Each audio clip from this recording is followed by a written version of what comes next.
আল্লাহ ডাকতে বললেন, আমি দুনিয়াতে অনেক জাতি সৃষ্টি করেছি, অনেক সম্প্রদায় সৃষ্টি করেছি, তার ভিতরে দুইটি জাতি, একটি হলো ওয়ামা খালাকতুল জিন্না, একটি হলো জিন জাতি, ওয়াল ইনসা, দ্বিতীয়টি হলো মানুষ। আমি জিন এবং মানুষকে বানিয়েছি কেবলমাত্র শুধুমাত্র আমার গোলামি করার জন্য, আর পৃথিবীতে যাহা কিছু বানাইছি সব কিছু তাদের উপকারের জন্য। এজন্য রে যুবক, ও যুবক বাবাজিরা আমার, এখনো সময় আছে। দুনিয়ার সব কাজকর্ম ছেড়ে দিয়ে, বিছানা ছেড়ে দিয়ে, দোকানপাট ছেড়ে দিয়ে, আড্ডা ছেড়ে দিয়া এই জান্নাতের বাগানে মাহফিলের প্যান্ডেলে বসে পড়ুন। এমনও হতে পারে কার জন্য যেন আজকের এই রাত্রটা, আজকের এই মাহফিল জীবনের শেষ রাত্র, শেষ মাহফিল হয়ে যেতে পারে। কথা বলেন ঠিক কিনা? নিঃশ্বাসের কোনো বিশ্বাস নাই, কখন কার মালাকুল মউত এসে যাবে।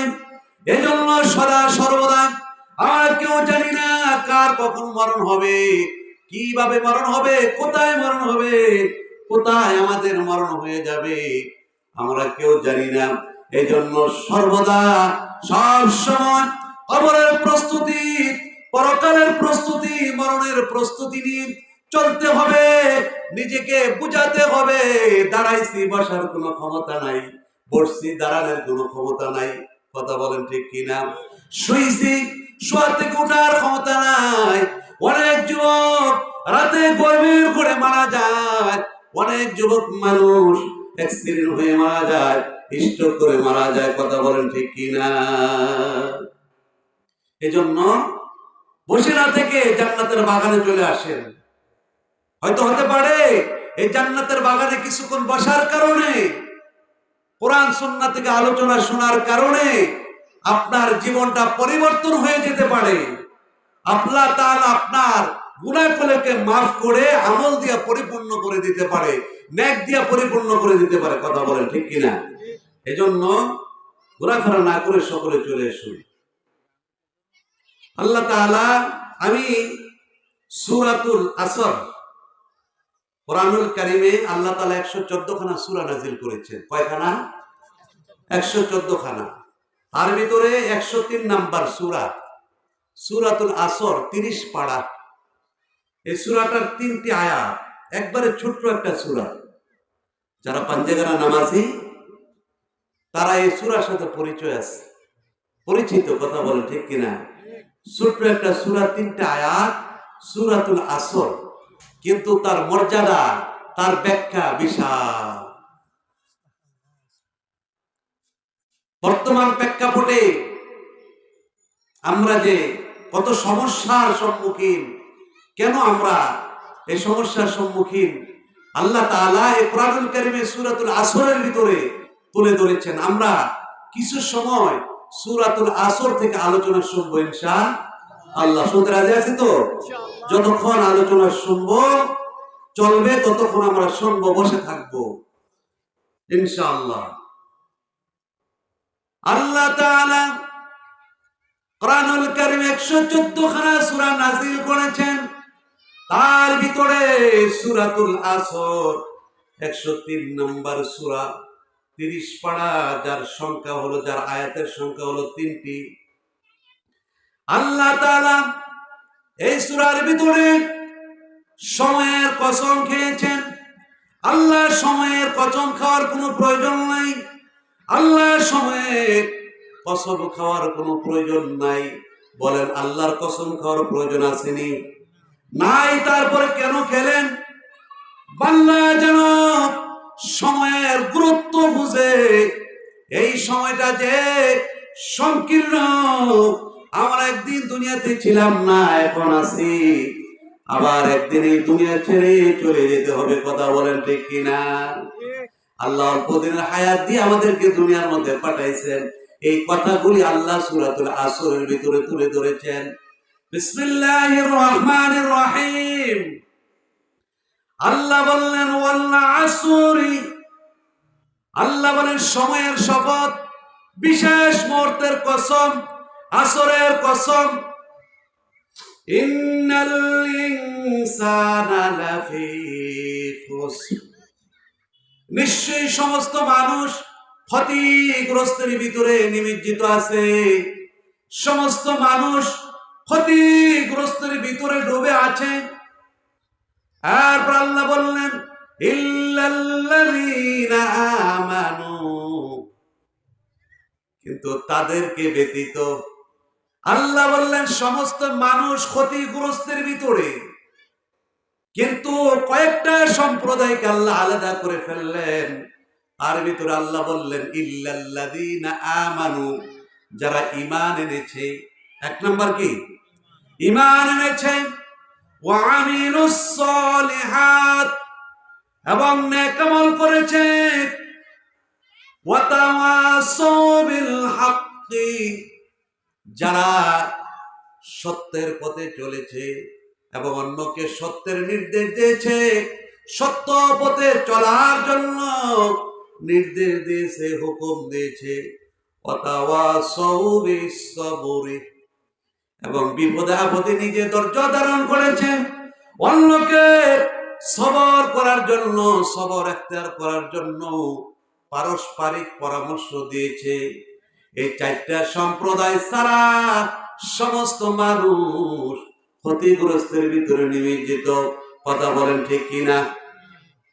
অনেকে বলে হুজুর আমার ছেলে কথা শুনে না, আমার মেয়ে কথা শুনে না, হুজুর বিভিন্ন ভাবে বিপদে আছি, সমস্যায় আছি, রোগ সারছে না, বিপদ সারছে না, আছে না নাই? এই কথা বলে কিনা? অনেকেই বলে সমস্ত মানুষ ক্ষতিগ্রস্তের ভিতরে, দাঙ্গা হাঙ্গা, মারামারি, কাটাকাটি, রাহাজানি, কেউ কারো কথা শুনে না, অশান্তি। আল্লাহ বললেন সমস্ত মানুষ ইন্নাল ইনসানা লাফি খুসর, সমস্ত মানুষ ক্ষতিগ্রস্তের ভিতরে নিমজ্জিত।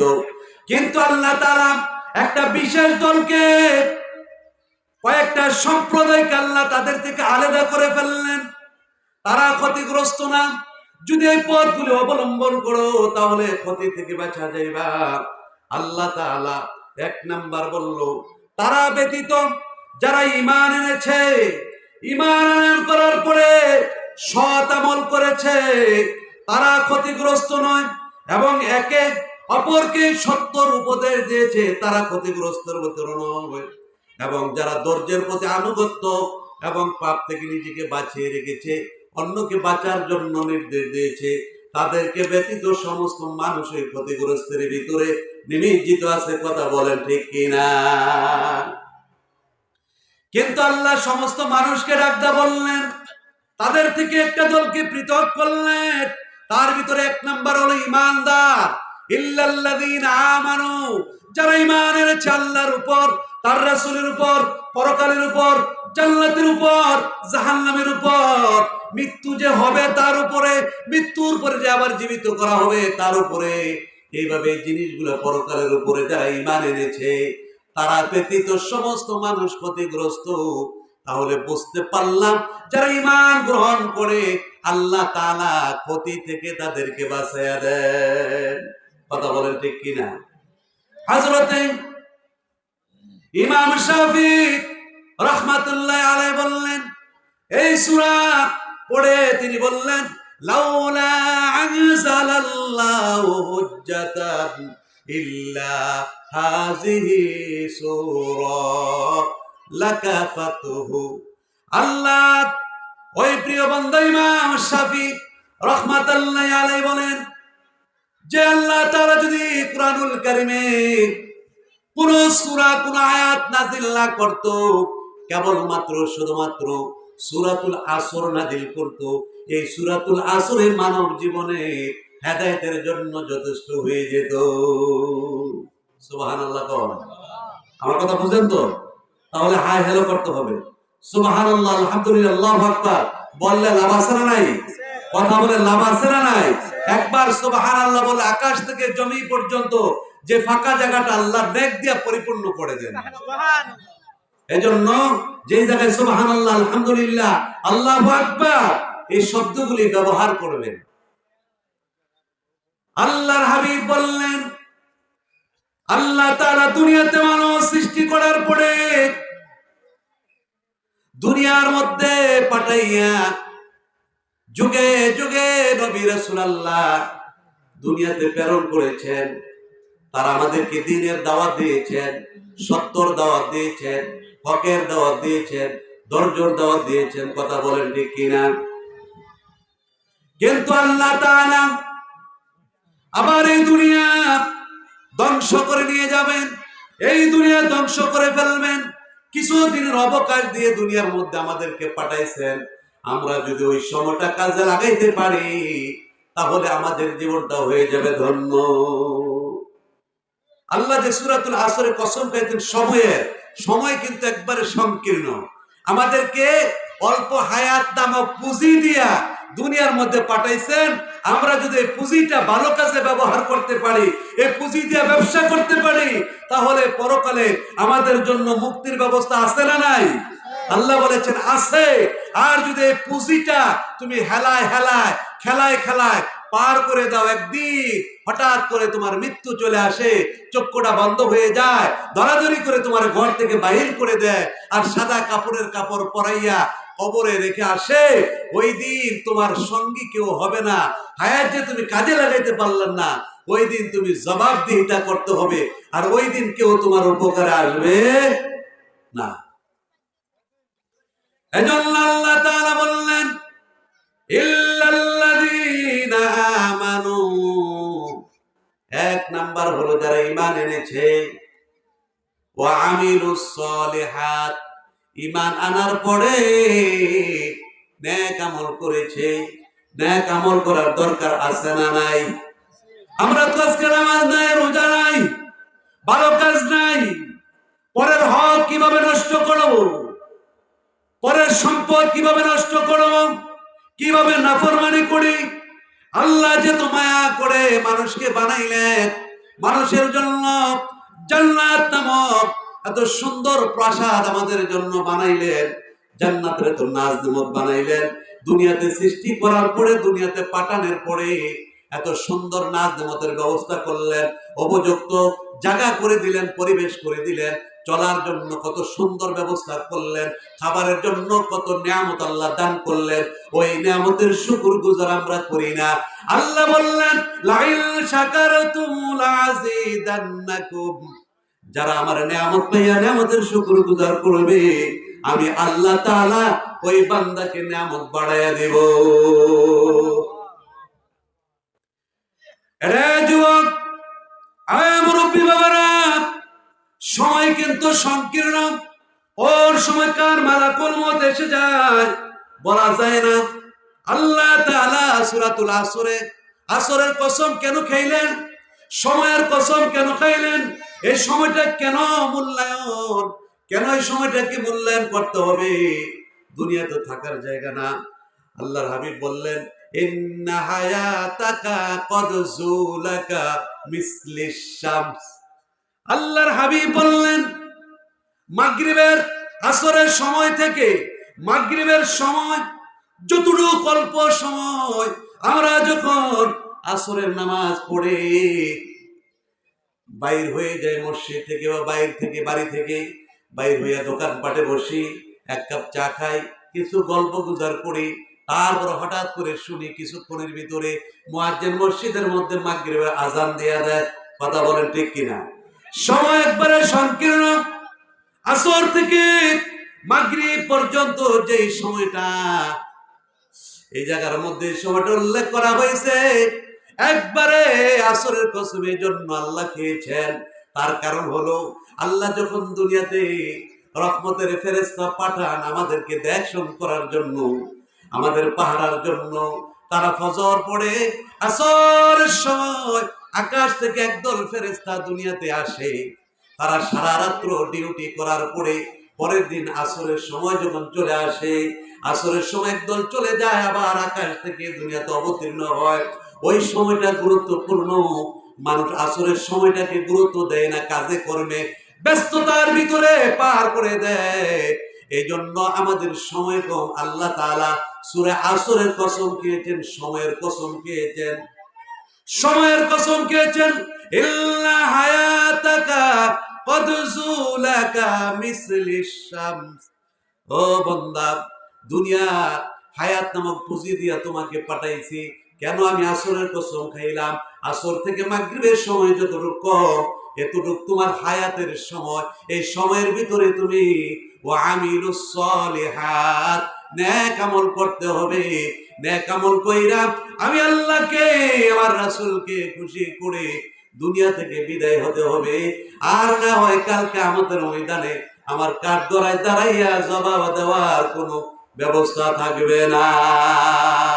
কথা বলেন ঠিক কিনা? এই জন্য হযরত ইমাম রাজি রাহমাতুল্লাহ আলাইহি বলেন, তিনি বিশাল বড় আলেম ছিলেন, মুফাসসির ছিলেন। ইমাম ফখরুদ্দিন রাজি রাহমাতুল্লাহ আলাইহি তিনি বলেন, আসর, সূরাতুল আসর পড়ে তার ব্যাপারে আমি কি সিদ্ধান্ত নিব আমার বুঝ আসতেছিল না। আমার সময় আমার কানের মধ্যে একটা আওয়াজ আসলো, কে যেন বলে, ইরহামু মাইয়াজুব রাসি মালিহি, ইরহামু মাইয়াজুব রাস মালি। এক বড় বিক্রেতা ডেকে ডেকে বলতেছে, আমাকে রহম করো, আমাকে করুণা করো, দয়া করো, আমার উপর দয়া করো, আমার এই বরাবটা কেউ কিনে আমাকে দয়া করো। আমার বরাব বলে শেষ হয়ে যাচ্ছে, আমার মূলধন যদি শেষ হয়ে যায় তাহলে আমি তো শেষ হয়ে যাব। আমার পুঁজি যদি শেষ হয়ে যায়, পরের দিন কি দিয়ে আমি ব্যবসা করব? হঠাৎ করে এই আওয়াজটা যখন আমার কানে আসলো, কথা বলে কেন? এই আওয়াজ যখন আমার কানের মধ্যে আসলো, আমি চিন্তায় পড়ে গেলাম।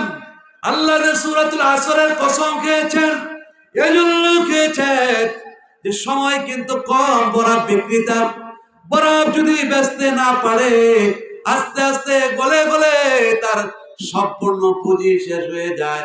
বরাবের কাজ হলো গলে যাওয়া। কথা বলেন ঠিক কিনা? আমরা যারা মানুষ আছি, আল্লাহ আমাদেরকে 100 বছর, 60 বছর, 70 বছর, 80 বছর, 50 বছর হায়াত দিয়া দুনিয়াতে পাঠাইছে। আমাদেরকে পাঠাইছে, আমাদের হায়াতটা কিন্তু এমনি ফুরাইয়া যাচ্ছে। একদিন মাইনাস হয়ে গেলে এই দিনটার কোনোদিন প্লাস হবে না। কথা বলেন ঠিক কিনা? এই জন্য যুবক, ও যুবক, ও বাবাজিরা আমার, একটু চিন্তা করেন, গভীর মনোযোগ, মনের কান দিয়া, দিলের কান দিয়া কথাগুলি শ্রবণ করেন। এই দুনিয়ার মধ্যে কত মানুষ আমাদের সাথে এসেছিল, কত মানুষের সাথে চলাফেরা করছি, তারা আজকে দুনিয়ার জমিন ছেড়ে চলে গেছে। যুবক রে, তুমি কার মায়ায় পয়না রে? আমার আল্লাহকে, আল্লাহর হাবিবকে বলে ফেলেছো। আই যুবক, এই দিল দিল না, আরো দিন আছে, ওই দিনে লইয়া যাবে সেই দিনের কাছে। কথা বলেন ঠিক কিনা? আমার জীবন তুমি করো হে গঠন, মরিলে হাসিবে তুমি, কাঁদিবে ভুবন। কথা বলেন ঠিক কিনা? এমন জীবন বরং তুমি মরে গেলে সবাই কাঁদবে তোমার জন্য। হঠাৎ করে শুনবে একদিন তোমার মৃত্যুর খবর, কেঁদে কেঁদে আসবে সবাই দিতে শুধু কবর। কথা বলেন ঠিক কিনা? এজন্য যুবক, নেক আমল করতে হবে। মসজিদে আজান হয়ে যায়, মসজিদে 5 ওয়াক্ত মসজিদ তোমাকে ডাকে নামাজের জন্য। তুমি বন্ধুর আড্ডায় পইরা, দুনিয়ার মায়ায় পইরা, মোবাইলের মায়ায় পইরা, ওই আজান কোন দিক দা হলো, নামাজ কোন দিক দা শেষ হইলো, এই খবর তোমার নাই। যখন তোমার চক্ষুটা বন্ধ হয়ে যাবে, ওই দিন তো তোমার বন্ধু বান্ধব কেউ তোমার আপন হবে না। কথা বলেন ঠিক কিনা? আল্লাহ তোমার আপন হবে, আল্লাহর হাবিব রাহমাতাল লিল আলামিন নবী তোমার আপন হবে। দুনিয়াতে আর কেউ তোমার আপন হবে না। বন্ধু বান্ধব, মা বাবা, ভাই বোন, আপনজন দুনিয়াতে যতদিন থাকবে ততদিন তারা তোমার আপন। তুমি মরে গেলে আপন হবে শুধুই সাদা কাপড়। এই কাপড় তোমার সঙ্গে যাবে। আল্লাহ এবং আল্লাহ রাসূলের রেজামন্দি হাসিল করতে পারলে তোমার আমার আপন তারা হবে, কাল কিয়ামতের ময়দানে নাজাতের ওসিলা হবে। এই জন্য নেক আমল করার দরকার আছে না নাই? নামাজ, রোজা, হজ, যাকাত, ভালো কাজ বেশি বেশি করার দরকার আছে না নাই? যে হুকুমগুলি আল্লাহ তাআলা আমাদেরকে দিয়েছেন। আল্লাহ বলেন, ইয়া আইয়ুহাল্লাযীনা আমানু ওয়া আমিলুস সালিহাতি কানাত লাহুম জান্নাতুল ফিরদাউসি নুজুলা। আল্লাহ তাআলা একটা বললেন, ইয়া আইয়ুহাল্লাযীনা আমানু, যারা ঈমান আনয়ন করেছে, হে ঈমানদারগণ, ওয়া আমিলুস সালিহাত, যদি তোমরা নেক আমল করতে পারো, আল্লাহর রাযামন্দি হাসিল করতে পারো, কানাত লাহুম জান্নাতুল ফিরদাউসি নুজুলা, তোমরা দুনিয়াতে বিদায় হয়ে যাওয়ার পরে তোমার কবরটাকে আল্লাহ জান্নাতের টুকরা বানায়া দিবে। আর কঠিন মুসিবতের দিন জান্নাতুল ফিরদাউস আলা মাকাম তোমাকে দান করবে। আর যদি তুমি সময়ের গুরুত্ব না দাও, সময়ের মূল্যায়ন না করো, যেই সময়টা নির্ধারণ করে আল্লাহ তোমাকে দিয়েছে ওই সময় হেলায় হেলায় খেলায় খেলায় শেষ করে দাও, আর ওইভাবে দুনিয়া থেকে বিদায় হয়ে যাও, আল্লাহ তাআলা বললেন, ফি নারি জাহান্নামা খালিদিনা ফিহা, তুমি জাহান্নামের মধ্যে চলে যাইবা, তোমার ঠিকানা হবে জাহান্নামের মধ্যে। আমরা তো দুর্বল, মশা মাছির কামড় সহ্য করতে পারি না, জাহান্নামের আগুন সহ্য করতে পারবেন? কথা বলে না, পারবেন? পারবো না। মশায় কামড় দিলে, পিপিলিকায় কামড় দিলে সহ্য করা যায় না। আমাদেরকে আল্লাহ তাআলা দুর্বল করে বানাইছেন, কিন্তু আমাদের মর্যাদা সবার উপরে দান করেছেন। বলুন না সুবহানাল্লাহ। আমাদের নবী যেমন শ্রেষ্ঠ, আমাদের নবীর উম্মতের দাম আল্লাহর কাছে শ্রেষ্ঠ। সুবহানাল্লাহ বলেন। এজন্য নেক আমল করতে হবে। শুধু নামাজই নেক আমল না, আল্লাহ তাআলা নেক আমলের কথা অনেক ভাবে বলেছে। নামাজের পাশাপাশি নামাজ এমন ভাবে পড়তে হবে, নামাজ যেন নামাজিকে সরল পথে আনতে পারে। কথা বলেন ঠিক কিনা?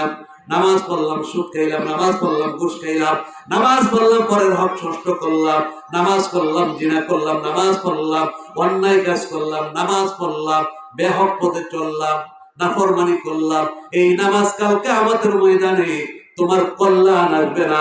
ফাওয়াইলুল লিল মুসাল্লিন, দেখেন না নামাজ আল্লাহর দরবারে কবুল হবে না। কথা বলেন ঠিক কিনা? আপনি যখন নেক আমল করবেন, আল্লাহর হাবিব বলেন, আখলিস দীনাকা ইয়াকফিকাল আমালুল কলিল, তোমার ঈমানকে খাঁটি করো, মজবুত করো, অন্তরকে সহি করো, অল্প আমলে তোমার নাজাতের জন্য যথেষ্ট হয়ে যাবে। আল্লাহ এক নাম্বার বললেন, ঈমানদারদেরকে আল্লাহ ক্ষতিগ্রস্ত থেকে বাঁচাইয়া দিবেন। দ্বিতীয় হলো নেক আমল। এই নেক আমলের কথা বললে কয়েক ঘন্টা চলে যাবে, আমি সংক্ষেপ করি, সময় কিন্তু কম, আলোচনা লম্বা। একটা কোরআনের আয়াতের ব্যাখ্যা করলে, তাফসীর করলে দিনের পর দিন, মাসের পর মাস চলে যাবে। যেহেতু কোরআন হলো এক অক্লান্ত মহাসমুদ্র, যার তলদেশ স্পর্শ করা মানবতার জন্য দুঃসাধ্য। কথা বলেন ঠিক কিনা? এটা এমন একটা কোরআন, আল্লাহ তাআলা কোরআনুল কারীমের সর্বপ্রথমে আমাদেরকে জানিয়ে দিলেন, যালিকাল কিতাবু লা রাইবা ফীহি হুদাল লিল মুত্তাকিন। আল্লাহ বললেন, যালিকাল কিতাব, ইহা এমন একটা কিতাব, লা রাইবা ফীহি, যার মধ্যে কোনো সন্দেহ নাই, সন্দেহর অবকাশ নাই, হুদাল লিল মুত্তাকিন, এটা মুত্তাকিদের জন্য হেদায়েতের বাণী, পথ প্রদর্শক। যারা মুত্তাকি, যারা পরেজগার, তাদের জন্য এই কোরআন হেদায়েত এনে দেয়। এই কোরআনের উপর যারা আমল করবে, তারা পথ ভ্রষ্ট হবে না, হেদায়েতের রাস্তা পেয়ে যাবে। বলুন না সুবহানাল্লাহ। এই জন্য এমন একটা কোরআন, এরপর আল্লাহ বললেন ওয়াতাওয়াসাউ বিল হাক্কি, চতুর্থ হলো ন্যায়ের পথে চলা, হকের পথে চলা, হক কথা বলা, নিজে হকের পথে চলা, অন্যকে হকের নির্দেশ দেওয়া। কথা বলেন। আল্লাহ বলেছেন নিজে ন্যায়ের পথে চলো, অন্যকে ন্যায়ের পথে চলার তাকিদ দাও। এমন হতে পারে তোমার একটা কথার কারণে যদি তার ভিতরে হেদায়েত আসে, আল্লাহ তাআলা এই কথাটাকে কেন্দ্র করে তোমার তামাম জিন্দেগীর অপরাধগুলি ক্ষমা করে দিতে পারে। এজন্য যখন আমরা নামাজ পড়তে যাই, ঘরের থেকে যখন আসবো তাদেরকে দাওয়াত দিব, এগো বিবি, মা, মসজিদে আজান হয়ে গেছে, আমি নামাজ পড়ার জন্য চলে গেলাম, তোমরা ঘরের মধ্যে নামাজ পড়ে ফেলো। এই দাওয়াতটা আপনি তাদেরকে দিয়ে আসলেন, তারা মানুক আর না মানুক, তার সব আপনার আমল নামায় লিপিবদ্ধ হয়ে যাবে।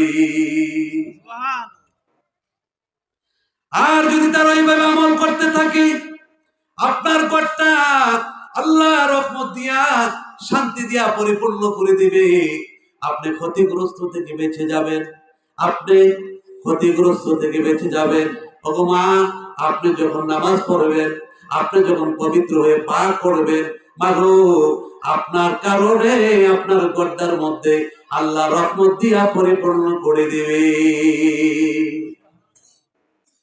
এজন্য আপনার রাস্তায় এক ভাইয়ের সাথে দেখা হলো, তাকে দাওয়াত দিলেন, ভাই আসো, এই শোনা, এই অলগাহাটি কদমতলী ইসলামী সম্মেলন চলতেছে, বিভিন্ন এলাকা থেকে আলেম ওলামারা আসবে, কোরআন সুন্নাহ থেকে কথা বলবে, আসেন মাহফিলে যাই।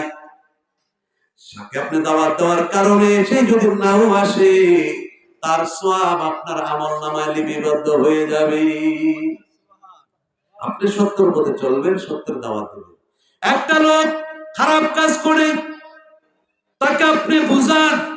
আল্লাহর হাবিব বললেন ইমানের স্তর তিলটা, যখন কোন জায়গায় খারাপ কাজ হয়, ইসলাম বিদ্বেষী কাজ হয়, যদি আপনার ক্ষমতা থাকে হাতের দ্বারা বাধা দিবেন, যদি তার ক্ষমতা না থাকে আপনি তাকে মুখের দ্বারা বাধা দিবেন, বুঝাবেন। যদি তাও ক্ষমতা না থাকে বাদাল ঈমান, মনে মনে তাকে ঘৃণা করবেন আর আল্লাহর কাছে দোয়া করবেন হেদায়েতের জন্য। এই কাজগুলি যখন আপনি করবেন, কেরাবিন কাতিবিন, দুইজন ফেরেশতা আপনার কাঁধে আমার কাঁধে, প্রত্যেকটা মানুষের কাঁধে আছে, তারা ওই নেক আমলটা সঙ্গে সঙ্গে আপনার আমলনামায় লিপিবদ্ধ করে দিবে। আপনার ক্ষমতা আছে, একটা লোক ইসলাম বিদ্বেষী কাজ করতেছে, বেহায়ার পথে চলতেছে, বেহায়াপনার পথে চলতেছে, আপনি নামাজ পড়তেছেন, আপনি ভালো কাজ করেন, আপনার সন্তান নামাজ পড়ে না, নাফরমানি করে আপনার মেয়ে নামাজ পড়ে না, আপনার ঘরের মধ্যে নামাজ পড়ে না, আপনি নামাজ পড়েন, আপনার শক্তি সামর্থ্য থাকার শর্ত তাদেরকে ন্যায়ের দাওয়াত দেন না, হকের কথা বলেন না, সত্যের কথা বলেন না, তাহলে কাল কিয়ামতের ময়দানে আপনি আল্লাহর কাঠগড়ায় দাঁড়াইয়া জবাব দিতে হবে, ধরা পড়ে যাবেন। এজন্য আল্লাহ বলেছেন ওয়াতাওয়াসাউ বিল হাক্কি, তুমি ন্যায়ের পথে চলো, হকের পথে চলো। তোমার যারা প্রতিবেশী, তোমার বন্ধু বান্ধব, তোমার পরিবারের লোক বা অন্য লোকদেরকে সত্যের তাকিদ দাও, তাদেরকে সত্যের দাওয়াত দাও, সত্যের পরামর্শ দাও। বলুন না সুবহানাল্লাহ। এজন্য যুবক, এই দুনিয়ায় থাকার জায়গা না, নাফরমানি পথ থেকে ফিরে আসো ন্যায়ের পথে। এখন অহরহ আমাদের সমাজে অন্যায়ের কাজ হয়, শক্তি থাকলে আমরা অপব্যবহার করি। কথা বলেন ঠিক কিনা? বিভিন্ন ভাবে শক্তির অপব্যবহার হয়।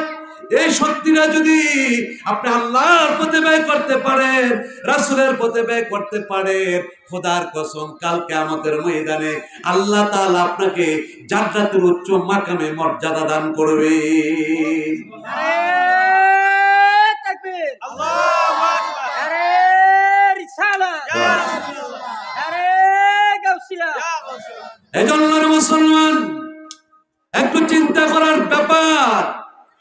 যুবক ভাই, মুরব্বী বাবারা, আপনার যখন আল্লাহ বলেন অত ইজ্জু মান তাশা অত জিল্লু মান তাশা বিয়াদিকাল খায়র, আমি আল্লাহ যাকে ইচ্ছা করি সম্মান দান করি, পদমর্যাদা দান করি। আমি আল্লাহ ইচ্ছা করি যাকে ইচ্ছা করি তাকে দুনিয়াতে লানত দেই, বঞ্চিত করে অপদস্থ করি। সব কিছুর মালিক আল্লাহ। কথা বলেন ঠিক কিনা? সম্মানের মালিক কে? বেজ্জতির মালিক কে? আল্লাহ ইচ্ছা করলেন রাস্তার একটা ভিখারিকে 10 তলার মালিক বানিয়ে দিতে পারেন, সাধারণ একটা লোককে মসনদে বসাই দিতে পারেন। আবার আল্লাহ ইচ্ছা করলে 10 তলার মালিককে রাস্তার ভিখারি বানিয়ে দিতে পারেন, 10 তলা মসনদে বসাওয়ালা লোকটাকে রাস্তায় নামায় দিতে পারেন। কথা বলেন ঠিক কিনা? এজন্য আল্লাহ যে আপনাকে শক্তি দিলেন, ক্ষমতা দিলেন, টাকা দিলেন, পয়সা দিলেন, মর্যাদা দিলেন, কাল কিয়ামতের ময়দানে মুসিবতের দিন আল্লাহর কাঠগড়ায় দাঁড়াইয়া জবাব দিতে হবে রে মুসলমান। ওই দিন বাঁচার কোনো ব্যবস্থা নাই। ওই দিন কিন্তু পুঙ্খান্ন জাররা জাররা পরিমাণ আল্লাহর দরবারে হিসাব দিতে হবে। আপনাকে যে আল্লাহ সম্পদ দিয়েছেন, এই সম্পদ কোন পথে ব্যয় করেছে? আপনাকে যে আল্লাহ তাআলা ক্ষমতা দিয়েছেন, এই ক্ষমতা কয় পথে ব্যয় করেছেন? আপনাকে আল্লাহ শক্তি দিয়েছেন, এই শক্তিটা কোন পথে ব্যয় করেছেন? এই হিসাব আল্লাহর দরবারে আছে না নাই? এজন্য ক্ষতি থেকে বাঁচতে হলে ঈমান আনতে হবে, ঈমান আনার পরে আমল করতে হবে। আর আমলের দাম নাই ঈমান যদি না থাকে। ঈমানের দাম আছে, আমল না থাকলেও ঈমানের দাম আছে না নাই? ঈমানের দাম আছে না নাই? ঈমান একটা অমূল্য সম্পদ। ঈমানদার বান্দাকে আল্লাহ মাফ করবেন, যদিও সে গুনাহ করে ওই গুনার শাস্তি দিয়ে ঈমানদার বান্দা একদিন না একদিন জান্নাতে যাবেন। কিন্তু আপনি আমল করলেন, ঈমান নাই, ওই আমল তো আল্লাহর দরবারে গ্রহণযোগ্যতা নাই। এজন্য ঈমানকে মজবুত করতে হবে, ঈমানকে সহি করতে হবে। ঈমান এমন একটা জিনিস, এমন একটা সম্পদ, বড় দামি জিনিস। যেহেতু ঈমান এনেছেন হযরতে বেলাল রাদিয়াল্লাহু তাআলা আনহু, হযরতে খাব্বাব রাদিয়াল্লাহু তাআলা আনহু, ঈমান আনয়ন করার কারণে এত নির্যাতন, এত নিষ্পীড়িত, এত অত্যাচারিত তারা হয়েছিলেন। একের পর এক উমাইয়া হযরতে বেলাল রাদিয়াল্লাহু তাআলা আনহুকে ওই যে মরুর প্রান্তরে গরম উত্তপ্ত বালুর মধ্যে উলঙ্গ করাইয়া বুকের মধ্যে পাথর চাপা দিয়া রেখেছিল এবং বাবলা কাটা দিয়া তার শরীরের মধ্যে আঘাত করা হয়েছিল। ক্ষতবিক্ষত হয়ে চামড়াগুলি পুড়ে পুড়ে জমিনে পড়েছিল, আর বালু ওই তার শরীরের মধ্যে লেগে জ্বলছিল। তখনও সে বলেছিল, আহার আহার আহার, আমার আল্লাহ একমাত্র আল্লাহ, আমার প্রভু একমাত্র আল্লাহ। আল্লাহু আহাদ, আল্লাহু আহাদ, আল্লাহ এক। আর আমি উমাইয়া যখন তাকে শাস্তি দিয়ে বলতো, তুই মুহাম্মদের ধর্ম গ্রহণ করেছ, বাপ দাদা ধর্মের উপর চুনকালি মাইগা, তোর বাঁচার কোনো উপায় নাই। তুই যদি বাঁচতে চাস তাহলে এই ইসলাম থেকে পুনরায় আমাদের ধর্মের মধ্যে আস, এটা পরিত্যাগ কর। হযরতে বেলাল রাদিয়াল্লাহু তাআলা আনহু বলতেন, যে ঈমান গ্রহণ করেছি, যেই নবীর চেহারার দিকে একবার তাকিয়েছি, যেই নবীর চেহারার দিকে তাকাইলে জাহান্নামের আগুন হারাম হয়ে যায়, যেই নবীর চেহারার দিকে তাকাইলে সমস্ত দুঃখ কষ্ট ভুলে যায়, ওই নবী হাতে হাত রেখে কলেমা পড়েছি, ঈমান এনেছি, যার জীবন চলে যাক ঈমান দিব না। বলুন না সুবহানাল্লাহ। ঈমানের দাম আছে না নাই? আল্লাহ তাআলা তার নামটা জান্নাতের উচ্চ মাকামে লিখিয়ে দিয়েছে। সুবহানাল্লাহ বলেন। আল্লাহর হাবিব বললেন, যারা পরিপূর্ণ ঈমানদার মুমিন তাদের কোনো ভয় নাই। আল্লাহ বললেন, লা খাউফুন আলাইহিম ওয়ালা হুম ইয়াহজানুন। আল্লাহকে যারা ভয় করবে, যারা আল্লাহ রাসূলের উপর ঈমান আনবে, নেক আমল করবে, তাদের কোনো ভয় নাই, ভীতি নাই। দুনিয়াতেও তারা চিন্তিত হবে না, পরকালেও তাদের কোনো সমস্যা হবে না। তারা মৃত্যুর পরে তাদের কবরটা জান্নাতে নাজের মধ্যে আল্লাহ পরিপূর্ণ করে দিবে। ঈমানদারদেরকে শুধু আল্লাহই ভালোবাসে না, জঙ্গলের প্রাণীরা, পৃথিবীর সবাই ঈমানদারদেরকে ভালোবাসে।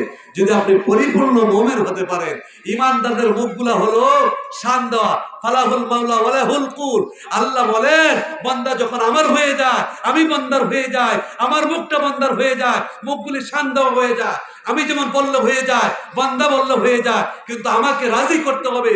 আমাকে যখন রাজি করবে বান্দা, তখন আমি আল্লাহ বান্দার হয়ে যায়, তখন ওই মুখটা আমার হয়ে যায়, আমার জবান হয়ে যায়, আমার চোখ হয়ে যায়, আমার কুদরতে হাত হয়ে যায়। সে আমার কাছে চাইতে দেরি হয়, আমি আল্লাহ কবুল করতে দেরি করি না। সুবহানাল্লাহ। কাদসিয়ার যুদ্ধ আরম্ভ হয়েছে, কাদসিয়া রাসূলের আমলে। আল্লাহ রাসূল সাল্লাল্লাহু আলাইহি সাল্লাম হযরত আবু ওয়াক্কাস রাদিয়াল্লাহু তাআলা কে সেনাপতি করে ৬০,০০০ সৈন্য দলের একটা কাফেলা করে কাদসিয়ার যুদ্ধের জন্য পাঠালেন।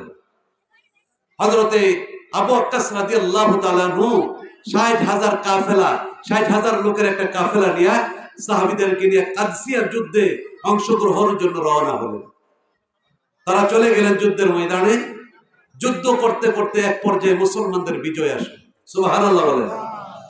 এরপরে হযরতে আবু ওয়াক্কাস রাদিয়াল্লাহু তাআলা বললেন, ইসলামের নিশানা কলেমার দাওয়াত এখানে শেষ হয়ে যাক, নাকি নদী পার হয়ে, সমুদ্র পার হয়ে ওই পার পর্যন্ত তামাম পৃথিবীর ভিতরে পৌঁছো, সেটা তোমরা চাও? তখন সাহাবীরা বলল, আপনাকে আল্লাহর নবী সেনাপতি করে নিয়োজিত করেছেন, আপনি যেটা অর্ডার করবেন সেটা আমরা ফলো করব। আমরা চাই ইসলামের সুশীতল ছায়ার নিচে সমস্ত মানুষ আসো, ইসলামের দাওয়াত তামাম পৃথিবীর মধ্যে পৌঁছো। সুবহানাল্লাহ। ঈমানদারের যে কত তাকওয়া, ঈমানের শক্তি যাদের ভিতরে আছে, যেমন ৩৬০ জন, এই যে মাহে রমজান আসতেছে, ১৭ই রমজান বদর যুদ্ধ অনুষ্ঠিত হয়েছিল। ৩৬০ জন সৈন্যর সাথে ১,০০০-এর উপরে কাফের বেঈমানরা পরাজিত বরণ করেছে। কথা বলেন ঠিক কিনা? আর পরে আল্লাহর নবী সাহাবী হযরতে আবু ওয়াক্কাস রাদিয়াল্লাহু তাআলা আনহু বললেন, বিশাল বড় নদী, এই নদী পারাপার হওয়ার কোনো ব্যবস্থা নাই, কেমনে যাইবা? ওই পার আফ্রিকার জঙ্গল, আমরা চাই ওই পার আফ্রিকার জঙ্গলি মানুষদেরকে ইসলামের দাওয়াত দিব। বলুন না সুবহানাল্লাহ। ঘটনা বলে শেষ করে দিচ্ছি। আল্লাহর নবীর সাহাবী হযরত আবু ওয়াক্কাস রাদিয়াল্লাহু তাআলা আনহু সমস্ত সাহাবীদেরকে নিয়ে ৬০,০০০ সাহাবীদেরকে নিয়ে বলল, সাহাবীরা এখন তো নদী পারাপার হওয়ার কোনো ব্যবস্থা নাই, কিভাবে পারাপার হইবা? সাহাবীরা বললেন, আপনাকে সেনাপতি নিয়োজিত করেছে, আপনি যেটা অর্ডার করবেন সেটা আমরা ফলো করব। আমরা তো চাই ও আফ্রিকা পর্যন্ত আমাদের দ্বীনের দাওয়াত পৌঁছে যাক। সুবহানাল্লাহ। হযরত আবু ওয়াক্কাস রাদিয়াল্লাহু তাআলা বললেন, তোমাদের যখন এত ঈমানি পাওয়ার, ঈমানে ভর, তাহলে একটা কাজ করো, আসো যার যার সামানাগুলি নিয়া, ঘোড়াগুলি নিয়া, যার যার সামানাগুলি নিয়ে ঘোড়ার উপর সওয়ার হইয়া নদীর মধ্যে ঝাঁপিয়ে পড়ো আর বলতে থাকো, নাস্তাঈনু বিল্লাহি ওয়া নাতাওয়াক্কালু আলাইহি হাসবুনাল্লাহু নি'মাল ওয়াকিল ওয়া নি'মাল মাওলা ওয়া নি'মান নাসীর। সুবহানাল্লাহ বলেন। এই দোয়া পড়ো আর নদীর মধ্যে যার যার ঘোড়াগুলি সামানাগুলি নিয়ে ঝাঁপিয়ে পড়ে যাও। ইতিহাস প্রমাণ করে, খোদার কসম, খোদার কসম, তারা যখন নদীর মধ্যে ঝাঁপিয়ে পড়লেন, আল্লাহর কুদরতে তারা নদী পারাপার হয়ে গেলেন, কোনো সমস্যা হলো না। সুবহানাল্লাহ কইতেন না? আপনি আমি পার হইতে পারবো? কথা বলে না, পার হইতে পারবো? সারা দেশে আলেম ওলামা একসাথে করে যদি বলে যে মেঘনা নদী পার দিয়া ওই পার যাও, যাওয়া সম্ভব? সম্ভব? সম্ভব না। এই পার থেকে ওই পার যাওয়াই সম্ভব না। তাহলে আল্লাহর নবীর সাহাবীরা ঈমানে বলিয়ান, কত বড় তাদের ঈমান মজবুত ছিল, তাদের কথা সমুদ্রের মাছেরা শুনে, সমুদ্রের মাছেরা শুনে, পানি শুনে, জঙ্গলার প্রাণীরা শুনে, তারা নদীর মধ্যে ঝাঁপিয়ে পড়ে গেলেন আর আল্লাহর কুদরতে নদী পার হয়ে গেলেন। বলুন না সুবহানাল্লাহ। ওই পার গিয়ে হযরত আবু ওয়াক্কাস রাদিয়াল্লাহু তাআলা সমস্ত সাহাবীদেরকে, ৬০,০০০ সাহাবীদেরকে বললেন, তোমাদের ভিতরে কারো কোনো কিছু হারিয়ে গেছে কি? হারিয়ে গেছে কি? এক সাহাবী পিছন থেকে বললেন, হুজুর, আমি যে বাটিটা দিয়া, যে পেয়ালা দিয়া পানি পান করতাম, ওই পেয়ালাটা নদীর মধ্যে হারিয়ে গেছে। আল্লাহ নবীর সাহাবী হযরত আবু ওয়াক্কাস রাদিয়াল্লাহু তাআলা বললেন, আল্লাহর রাসূলের আসহাব, আল্লাহর রাসূলের সাহাবীদের, আল্লাহর সেনাপতিদের কোন জিনিস এই নদী বক্ষণ করতে পারে না। এই কথা যখন বললেন, হঠাৎ করে পিছন থেকে আওয়াজ আসলো। তাকিয়ে দেখলেন নদীর এক কিনারায় তার ওই পানির পেয়ালাটা পড়ে আছে। বলুন না সুবহানাল্লাহ।